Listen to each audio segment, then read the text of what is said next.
Hi guys, magandang araw sa inyo lahat. Ito naman po muli ang inyong lingkod, si DIY KKB Informative.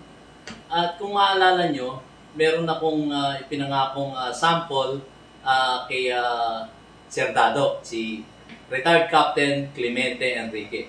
So ngayon po, narito ako sa pinagawa ko ng logo. Itong mga t-shirt na to, ito, yung black at white. At makakausap po natin yung isang entrepreneur natin. Yung isa sa mga maliliit nating negosyante na magsisimula sa business dito sa ating inang bansang Pilipinas. So, papaliwanag niya sa atin kung saan siya nagsimula bilang isang maliit na entrepreneur, na maliit na negosyante na nakakatulong sa ating inang bansang Pilipinas. So, huwag na natin patagalin at ito po ang ating kababayan na si Sir Jake. Sir Jake. Yes po. Magandang umaga po sa lahat. Magandang hapon po sa iba. Yan. Ako po si Jake Villanueva. Ako po ay isa sa may-ari ng printing shop sa Cainta. Ang tawag po sa kanya ay Barrio Photo. Pero sa DTI po, naka-registered kami as Barrio po ito Printing. Kasi ayaw ni DTI i-approve yung Barrio Photo as our brand name. Okay. Yung 2000, nag-start po kami noong February 21. Ito po ay bukas, 21 na. Kami po ay magse-celebrate ng 15 years ng aming existence sa business na to. At sa ngayon po ay kami ay patuloy na nagke-create ng mga items, mga napapanahon na trending na mga reusable materials, mga machines, at mga iba pang merchandise. Okay. So, dito sa pinagawa ko, sir, anong tawag dito? Dito sa print na to? Kaya dito sa puti. Puti ito, guys. Oh. Puti, meron siya sa back. Ito yung mga pinangako kong sample kay Sir Dado. So, paki-explain nyo naman, sir. Bali, ito po ay tinatawag na sublimation printing. Sa sublimation printing po ay ang ginagawa po niya, ang process niya ay heat press din. Pero ang proseso po na ginagawa ni sublimation, tina-transfer na yung ink from dun sa sublimation paper papunta dun sa shirt or dun sa textile. So si sublimation po may pinipiling tela. Hindi lang po basta tela, tatanggapin po ni sublimation. Unang-una minsan, ang kadalasan pinatatatakan sa sublimation ay ito, yung ganito pong klase, puti.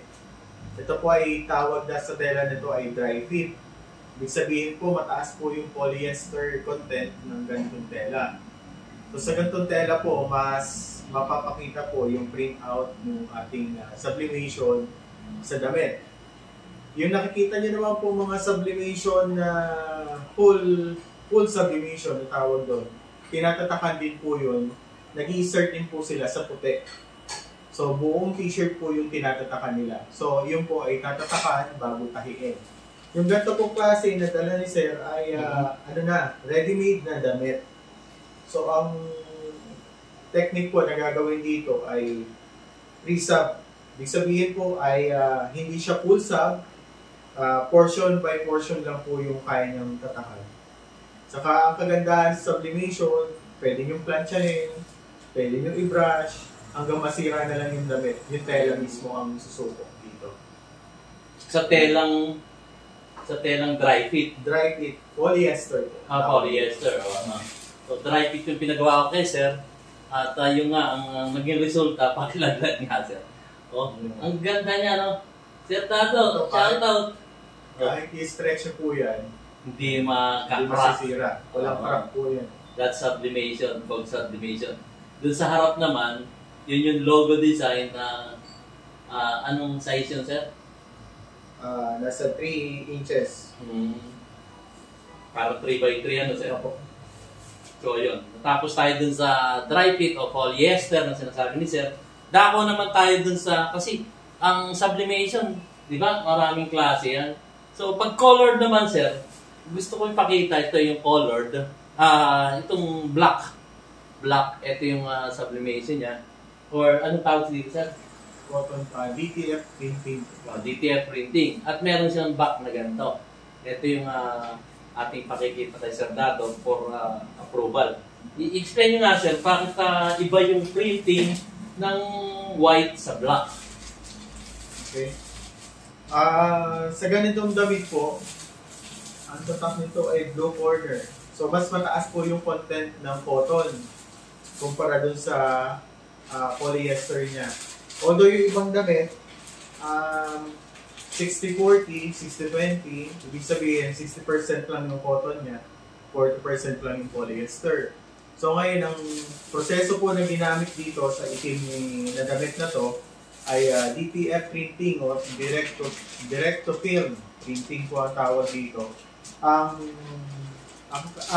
ano po nito, ang kagandahan po ng DTF sa printing, pwede siya sa leather, pwede siya sa plywood, sa wood, or sa cotton, or pwede rin sa colored na dry fit. Ibig sabihin, kahit dry fit to, pwede rin po yung ganitong print na DTF. Pero yung DTF po kasi ay iba sa sublimation. Ang sublimation, makinis po yung texture niya. Pero sa DTF po, sa ganito ay makakapa mo yung tatak kasi medyo angat to. Pero mas manipis yung print nito. Para naka-emboss siya, sir. Opo. Meron po kasing meron pang ibang process ng printing. Meron pa pong vinyl, printable vinyl, dark transfer, yung mga nauna po, like transfer paper, yan yung mga unang ginagamit sa printing. Sa ganito po, ang advantage po ng DTF ay hindi ka na magpipil. Hindi ka na magseset. Kumbaga dati kasi sa vinyl, ikakat mo lahat ng pula, ipe-press mo yung pula. Ikakat mo lahat ng dilaw, ipe-press mo yung dilaw. So para ka nagbubuo ng Lego. Kaya lang, the more na dumadami yung vinyl, the more na umiinit sa katawan. Mas mainit, mas makapal. So mas mahirap isuot kasi hindi ka komportable. Kasi ang naging komportable tayo noon, yung pintura. Yung DTF po, good as parang pintura na rin po ito sa nipis niya. So ito po, breathable to. Ibig sabihin, hindi siya mabigat, hindi rin siya yung light ang output. Yan po yung DTF printing. Okay. So yun, naipaliwanag ni Sir kung paano yung proseso. Ngayon, yung presyohan guys, kasi marami kong napuntahan na mga printing na gaya ng binabanggit ni Sir, ay ang taas po ng presyo. Alam naman natin mga negosyante ngayon, dapat pababaan para, kumbaga, maliit lang yung tubo mo, sa dami ng parokyano, doon magsusurvive ang isang entrepreneur na nagsisimula sa kanyang business. So, pag-usapan natin, sir, paano kayo napunta dito sa business na to? Para naman na merong idea ng ating mga kababayan, hindi lang sa printing, kundi sa iba't ibang negosyo rin na gusto magsimula ng negosyo. Hindi lang sa printing, kasi isipin natin, bakit itong negosyong to ang pinili ni sir, may idea ba? May idea ba siya dito? O kaya niyang patakbuhin ng smoothly yung... Kasi kailangan meron kang alam dito bago ka pumasok sa isang negosyo. So marinig naman natin kay sir, paano siya na suot dito sa negosyo to? Hindi yung pag-garments, hindi yung pagtitinda ng mga grocery, yung mga ganon. So kay sir naman, paliwanag niyo nga sa amin, sir, kung paano kayo na pasok dito sa business na to. Actually, nag-start kami noong February 2009. Ang business namin is talagang naka-focus kami sa video editing, saka sa basic na printing lang. Pero after a month, yung video editing kasi bibihira. Ano yung sir, sa media ba yun? Nasa media ba kayo that time? Nag-work po ako noon sa isang Christian company. Okay. Ayun po yung division siya ng video editing saka videography. Ngayon, after noon, nag-resign ako at nag-start kami ng business. So hindi pa kami kasal nung wife ko ngayon na nag-start kami. At after a month, yun nga po, napansin namin na may opportunity po sa printing. So yung puhunan namin na 25,000 after a month, kumita kami siguro mga 5,000. Binili namin ng laminator. After a month, binili namin ng ganitong device, ganitong machine. So, nag-start kami ng isang PC, isang cutter, isang printer. So, lahat po yun basic na nag-start lang sa isang, garahe. Yung garahe namin ay binubuksan pa yung bintana ng gano'n pag may magpapaprint. Pa-print ka, tapos bubuksan lang na yung bintana, ipiprint namin. Okay. So, doon po kami nag-start. At after po noon, inabutan na rin kami ng Undoy, wash out kami ng Undoy. Tapos, noong 2016, nag-try kaming lumabas, punta kami ng highway. Dito lang po, malapit din lang dito sa Kainta. Actually, Kainta lang talaga yung base namin. At nag-stay kami doon ng mga 5 years pa. After noon ng pandemic, ay mas lalo pa na mas kumilos pa ang Panginoon. At dinala kami dito sa pwesto na to. Okay. So, kami ay natutuwa dahil bukod dun sa mas malaki yung pwesto, sa kami mga ganito pang production area na pwede namin makuha, tuwa kami dahil yung printing na linya namin ay lumaki, at hindi na kami nagkakasya doon sa harap, sa store namin. So, meron kaming ganito na production area. Ngayon, nakapag-produce kami. Actually, ito yung ginagamit sa printing ng t-shirt na ganito po. So, ito po yung BTF machine. Okay. So, kailangan po niya mag-occupy ng isang buong kwarto para maparan to. Kasi ito po ay may usok, medyo mainit. Kailangan pa rin may aircon kasi nag-iinit. Aircon din. Pero yung aircon naman po is controlled. Hindi naman po siya laging nakabukas. Okay. Tapos, yun din po, meron kaming portion ng doon, tawag dito, stock room. Meron kaming table doon na production area. So, kami po ay patuloy na gumagawa pa rin. At alam ko po na, patungkol po doon sa pricing niya, yung price po ay depende rin sa quantity na gagawa. So, may mga times po na mataas ang supply, so kailangan din po namin taasan yung presyo. So, pero hindi naman po biglaan. Pinopost din namin sa Facebook na magtataas kami ng ganito. May Facebook account ka, sir?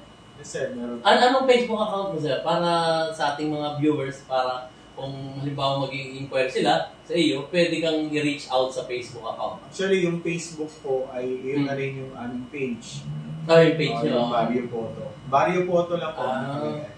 So isa-search lang. Barrio Photo. Baryo. P-H-O-T-O. Ayan. Sa price naman po, marami kaming nung nandito kami sa labas, before pandemic, siguro meron kaming 1, 2, 3, 4, 5, 6, 7 kaming ganito ang business. Dito sa area. Napakarami namin. Sa ngayon po, kami ay sa 2, 4 na lang. Ibig sabihin competitors niya yun? Okay. Hindi naman competitor, sir, pero meron kasi kaming kanya-kanyang mga suti. Okay. Nagkakaroon naman kami ng sa tagal na rin namin, actually, ang tagal namin hindi nakakapag-post sa Facebook dahil na sa dami na ginagawa, wala kaming oras na walang tinatapos. So, yung mga pumapasok nung Monday, tinatapos namin ng Tuesday, tinatapos namin ng Wednesday. Marami rin po kami mga naka-tie up na catering. So, si catering po ay nagbabato sa amin, gawin nyo to. Kasi ang event po kasi kadalasan Wednesday, Friday, Saturday, Sunday. So, kadalasan po, yung Saturday, Sunday na yan, nandiyan po yung full gas sa mga catering. So, tinatrabaho po namin yan from Monday to Friday. So, sa catering po, ano yung ginagawa nyo? Sa catering po, yung mga signages, tarpaulin, table number, menus. Ayun po ang ginagawa namin sa catering. Saka po, hindi lang isa, kundi halos lahat ng catering dito sa Kainta na kilala. Na na rin namin, kliyente rin namin. Okay. Saka po yung mga nagpa-decorate, nag-arrange ng isang setup ng mga birthday steps at weddings. Sila rin po ay mga close friend naman po namin. Sila yung mga balloon artists, mga hosts, coordinators. So sila rin po ay kakayak din namin. Siyempre yung price nila po mas mababa. Kasi sila po ay mga regular na suki. Laging nandyan. Pag kailangan nila ng ganito, i-print.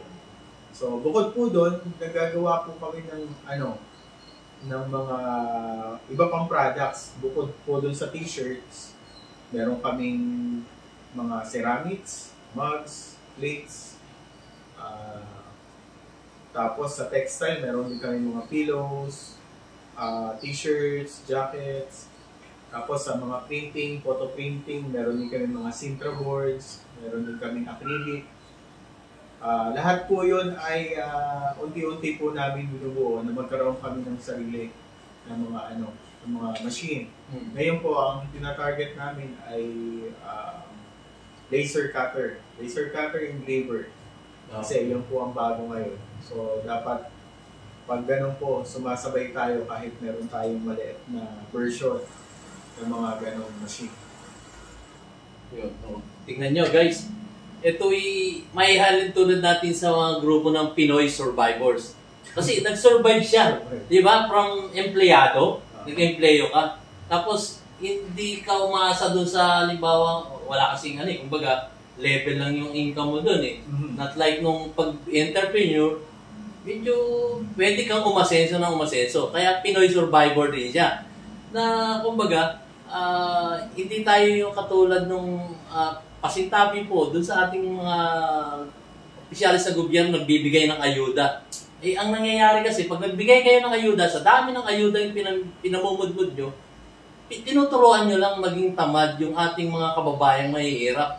Bakit hindi nyo bigyan? Tulungan nyo magkaroon ng hanap buhay para magkaroon sila ng sariling sikap nila na sila mag-survive sa buhay nila. Kagaya ng ating grupo ng Pinoy Survivor. Di sir nga, tingnan nyo, empleyado. Hindi siya nakontento dun sa kanyang sweldo. So, nag-isip siya na mag-level up. Ito nga, nagnegosyo siya. Siya ngayon ay isang entrepreneur ng ating inang bansang Pilipinas na hindi sakit ng ulo ng ating gobyerno. Yun ang gusto kong patukoy na tulungan natin ang ating mga maliliit na negosyante dito sa ating inang bansang Pilipinas. Nakagaya ni Sir Jake na sumikap siya at siya unti-unti ngayong umaangat yung kanyang business at sa murang halaga, affordable sa masa yung kanyang mga presyon dito. Yun. So, kayo Sir Jake, marami rin kayo binabayaran tax, ano? Marami po. Siyempre, pag nag-business ka po, kailangan legal lahat. From upa, kontrata ng upa, lahat po ng papers. Ang mga papers po ng mga DTI, DIR, mayroong mga may mga yearly, may mga annual, monthly, quarterly na pinabayaran. Bukod po doon yung mga business permits. Yan. Aside po doon, syempre, ang negosyo naman, hindi naman araw-araw ay malaki ang kita. Pero sa ngayon po ay nakikita namin na ang pagkilos ng Panginoon ay tunay na gumagawa tayo. Amen. Yun nga. So guys, yun nga. Dapat itong mga maliliit na negosyante sa ating ng bansang Pilipinas ay tulungan ng gobyerno. Hindi yung meron ka ng barangay clearance. Tapos pupunta ka pa sa munisipyo para maghingi ng permit sa mayor. Tapos meron ka pa DTI at marami pa. So, bakit papakialaman pa nung ating mga mayor at mga matataas na opisyal? Dapat sa barangay na lang kasi yun ang nasasakupan eh. So, dapat ang tulungan natin yung barangay, doon na lang pumukos sa pagbibigay ng pagbabayad ng tax nila doon sa barangay. Para nang sa ganun, yung barangay, umasenso naman. Kasi asensado na yun. Pumukos na lang yung mga mayor sa ating lalawigan doon sa puntong, doon sila sa malalaking negosyo. Like, for example, SM, yung malalaking negosyante nila, doon sila pumukos ng mayor's permit, DTI. Pero yung maliliit nating mga kababayan na maliit pa lang ng mga negosyo, sa aking pananaw po, huwag natin pahirapan. Kaya kung ganun ang gagawin natin, kung pwedeng yung presyo nilang pangmasa, mas mapapababa pa sila. Mapapababa pa yung presyo nila. Tama ba yun, sir? Kasi iniisip natin, ano ba, negosyante siya, ang dami kong binabayaran tax, kailangan bawiin ko rin doon sa presyo. Kasi nagbabayad ako per-annum ng aking mga permit. Pero kung babawasan nyo at tutulungan nyo ang ating maliliit na negosyante para doon sa pagbabayad ng tax, magkakaroon sila ng adjustment para sa presyuhan. At maaabot ng ating, pag lumaki na yung negosyo, tsaka yung kuhanan ng malalaking tax, diba sir? Kasi dito pa lang sa pagsisimula, ang dami ng permit eh. Ang dami ng permit. So, nakakalungkot po. Nakakalungkot po yung ganong panawagan po sa ating mga opisyalis ng gobyerno na nanunungkulan dito sa ating bansa. So, yun sir, Nick, meron pa po ba kayo dadagdag? Ayun, maraming salamat po. Ano pa paano namin? DIY KKB Informative. Okay. Salamat po ng marami at alam ko po na sana po makatulong yung aming insights sa aming negosyo na magnegosyo rin yung ating ibang kababayan na patuloy na lumalaban sa pagiging Pinoy survivor sa ating Pilipinas. Yeah. Kasi Pinoy survivor na rin siya ngayon. Kasi nagsusumigasip siya, hindi siya umaasa sa mga ayuda. Kasi nagsusumikap siya bilang isang Pilipino, bilang isang mamayang Pilipino dito sa ating inang bansang Pilipinas. So, Pinoy survivor siya kasi nagsusumigasip siya. Huwag tayo umasa dyan sa mga ayuda na yan. Magsumikap tayo. Kasi pera din natin yan, nagbabalik lang sa atin yun nga marami tayong nababalitaan, maraming di umano kurakot sa gobyerno na meron pang mga 30% na kinukuha bago magsimula yung proyekto. Sa ibang topic na nating topic yun, topic ko na rin yun. So, yun guys. So, ano po ang pwede nilang option bukod dun sa Facebook account nyo na makakontak kayo patungkol dun sa mga printing, ng t-shirt, may sticker kayo, di ba? Meron din. So, may sticker din. Tapos meron yata kayong, ano ba yun, yung parang lata na ano? Doon po wala. Wala. So, pakiulit nyo nga po yung mga produkto niyang po pwedeng iservisyo sa ating mga kapwa Pilipino dito. Ayan, kung kayo po ay naghahanap ng t-shirts, jackets, uniforms, souvenirs, maging yung mga wall decors at acrylic na mga street signs, maging yung po mga panaflex, signages, gumagawa po kami ng lahat ng iyan.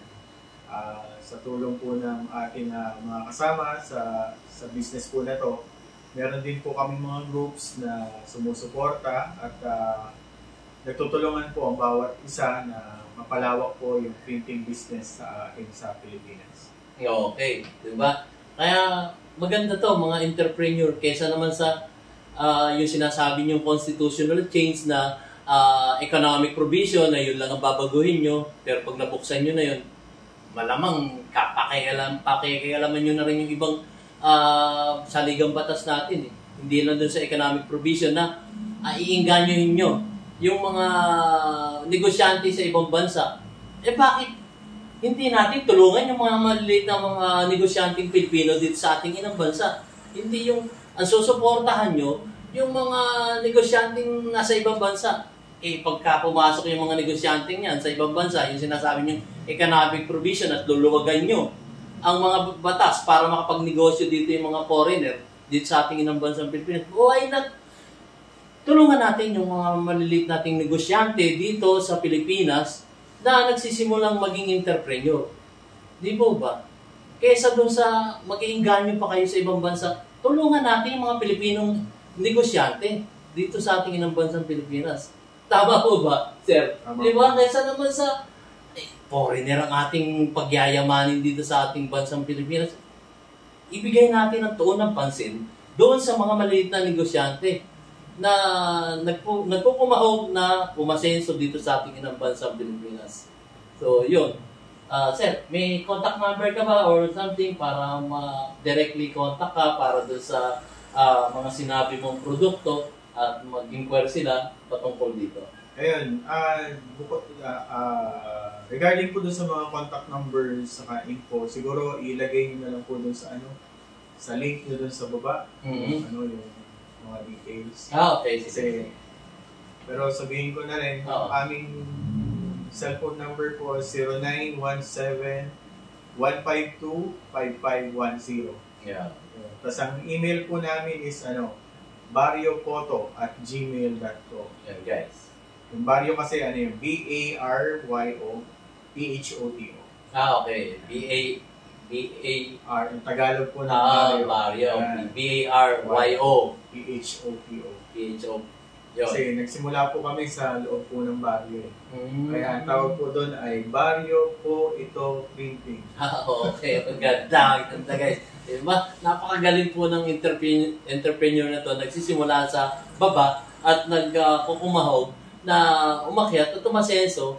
Siguro sa tulong na rin ng ating gobyerno. Huwag naman masyado kayong sobra-sobra yung tax and late pa nga. Nagsisimula pa nga lang. Yun ang pagtuunan nyo ng pansin. Mga opisyalis ng gobyerno, tulungan yung maliliit nating negosyante. So, final words, sir. Ayun, final words. Patuloy tayong maging Pinoy survivor. At magsumikap tayo na negosyo.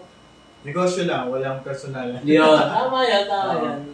Pati yung price war kasi ay dyan nagsisimula ang pagbagsak po ng mga negosyo.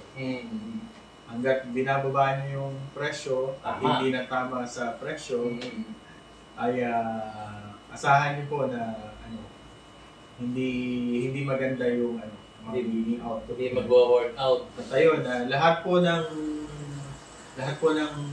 achievement, lahat po ng aming pong victory ay sa Lord po namin. Yun, amen, amen. Yun.